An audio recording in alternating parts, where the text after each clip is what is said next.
الماتش ومهما كان الضغط، انما اتعودوا ان هم يعملوا كنترول وتحكم في ظروف الماتشات.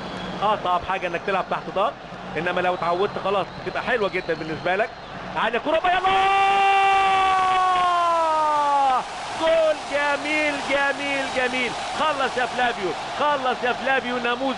نموذج للمتابعه من على القايم القريب، نموذج للشوت كورنر اللي ملعوبه على القايم القريب، نموذج للارتقاء ومن اعلى نقطه من فلافيو، وهدف جميل في الدقيقه 25.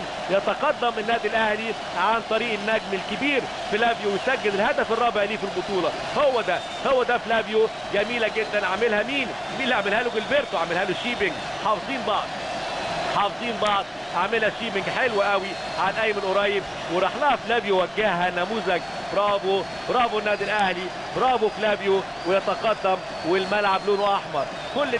كل الدنيا حمراء، كل الاعلام ماليه استاد القاهره. شفت عمل ايه فلافيو؟ شفت الخطوه اللي خدها قبل الاثنين المدافعين؟ شفتوا الخطوه اللي خدها قبل القايم القريب عشان يلمسها من اقرب نقطه؟ نموذج.